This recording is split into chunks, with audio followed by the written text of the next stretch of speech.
I'm really glad you're here today. Well, I'm glad to see you. And your last name? Your last interview was pure fire. We're talking with Yoland, and she acts low key, like she doesn't know what's going on, but let her get warmed up. Brianna, nice name. Okay, great. Thank Let me you. save it. Okay. Thank you, Brianna. Thank you so much. It was really nice to talk to you. Yeah. See you Good later. luck. I want to see your work. You can stay around. Why are you leaving?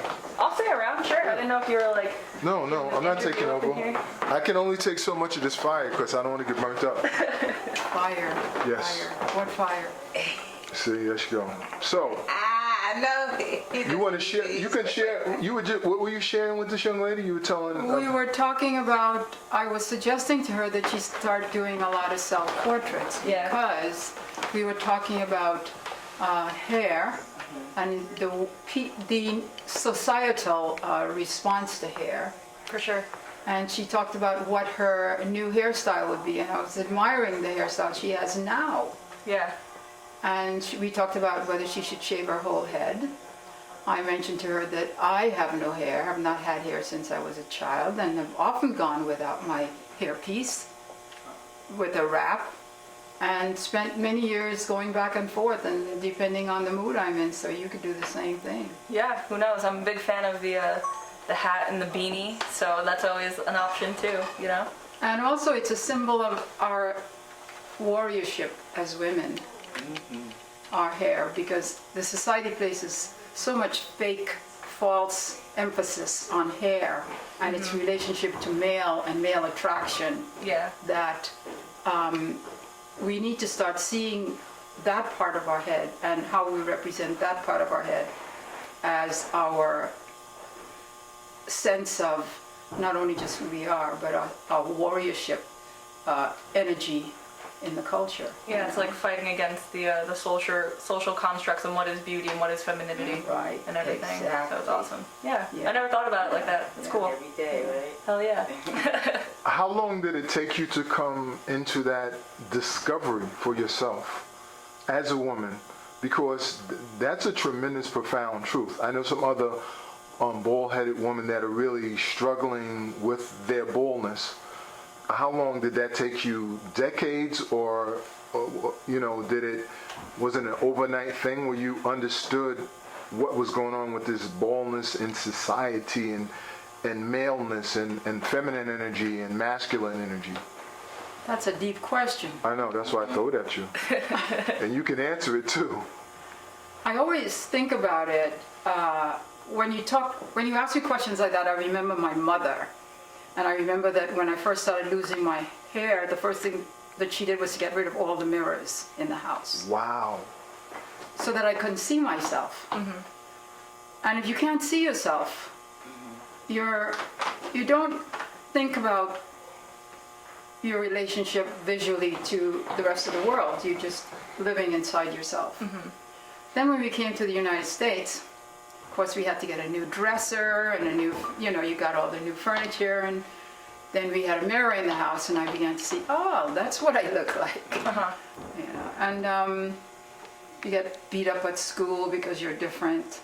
People, when I started wearing hairpieces, I had my hairpiece pulled off on the bus coming home from school, and that was really the most horrible thing of that time in my life. I immediately jumped off. I picked it up, put it on my head, jumped off the next stop, and just stood on the street pretending nothing had happened, let the bus go by, and waited for the next bus.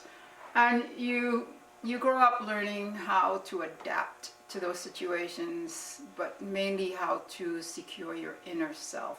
It doesn't kill you, makes you stronger, kind of thing. You learn from that experience, and you learn how to like pick yourself up and make like your inner like self like stronger, and like it's something you can't change. Like you can't you can't naturally like grow your hair back, so you have to like find your own strength to be like okay with yourself, and more than okay to be like proud of that and proud of who you are, and to move forward, because like honestly, like screw what society thinks. Like we're part of what's gonna change that notion into like reforming like the societal standards on what's beautiful and whatnot. So yeah.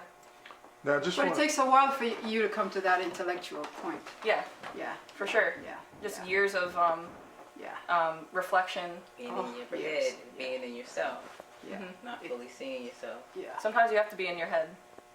You know, Yes, a it's lot. important. Yeah, it's meditative to a degree. You know. What So- were you gonna say? I just want to jump on that point. You talked about your mother removed the mirrors because you couldn't see the reflection of yourself. And I just thought about how important is our art to reflect our culture, who we really are.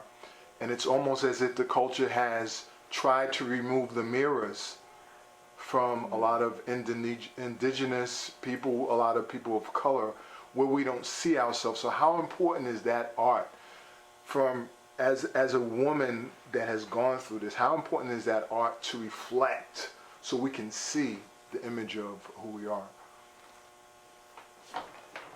I can't explain to you how important that is because it's más importante. I mean, it's beyond what I can express, you know. And it's becoming more and more and more and more prevalent in my work, especially now that I'm older and I'm going to meet those guys very soon. So I'm really looking at them and getting to know them really, really well. You know that old saying, a picture speaks a thousand words? Well, all the old photographs that we have taken for a long, long time ago when they began, we all have them in our lives, we all have them. And we need to start pulling them out again and looking at those faces, looking at the clothing, looking at the hat, the ears, all the things that make up that person on that picture. Because imagine you're going to get your picture taken. You put on a certain hat. You fix your hair a certain way. You put on a certain dress. There's a certain part of yourself that you want to project. And if we start looking at those pictures, we start getting in touch with, we're having communion with those people. And that's what I'm doing with my ancestors. Right. Thank you. You're welcome.